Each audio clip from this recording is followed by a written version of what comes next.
विचार करके अपने प्रिय पुत्र श्री सुखदेव जी का ध्यान आया, जो जन्म लेते ही परिव्रजंत हो गया था।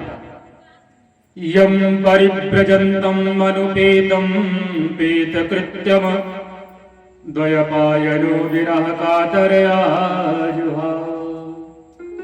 पुत्रेत तन्मयतया तर्वोऽभिनेदुस्तम सर्वभूत हृदयं मुनिमानतोऽस्मि।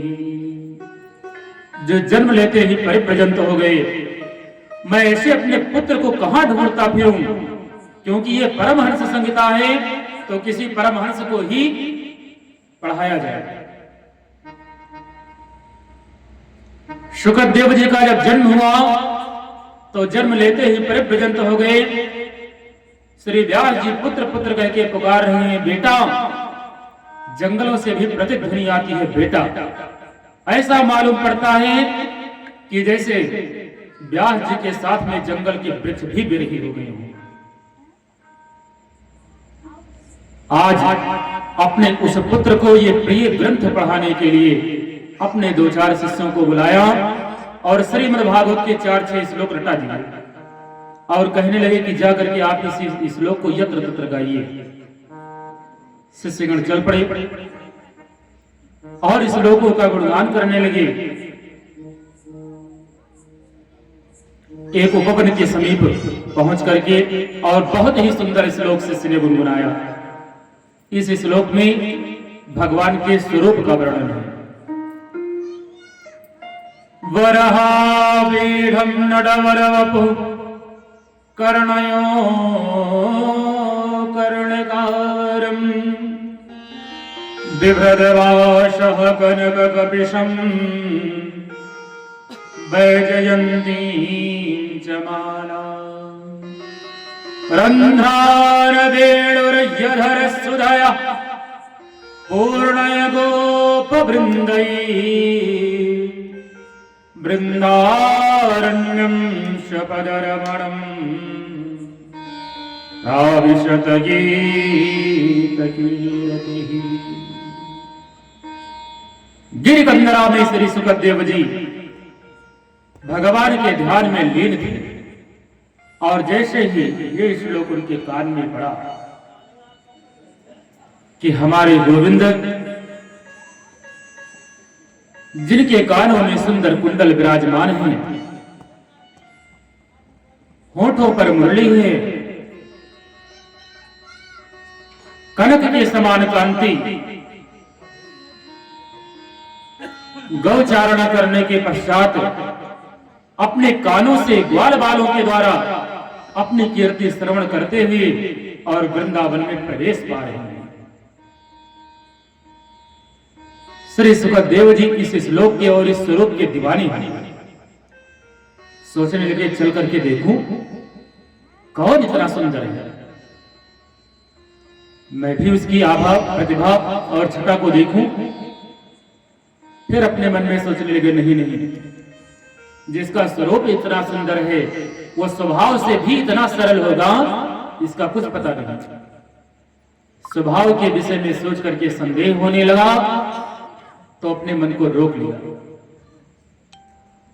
तब तक शिष्य ने दूसरा श्लोक सुनाया और इस दूसरे श्लोक में भगवान के स्वभाव का वर्णन है। अहो बकीमस्तन कालकूटम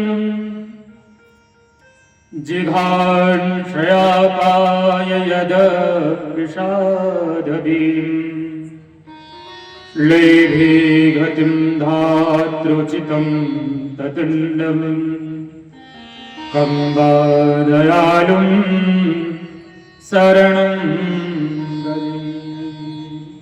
अहो बकी, बकी नाम है पूतना, बकासुर की बहन, जो अपने स्तन में कालकूट विष लगा करके आई। किस इच्छा से? हम तुम भगवान को मारने की इच्छा से। लेकिन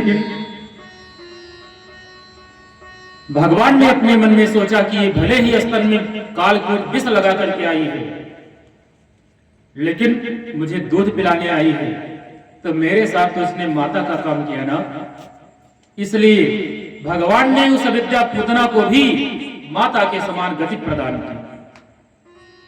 जैसे ही ये श्लोक श्री सुखदेव जी के कान में पड़ा, तुरंत भगवान के प्रेम में विह्वल होकर के और दौड़ पड़े।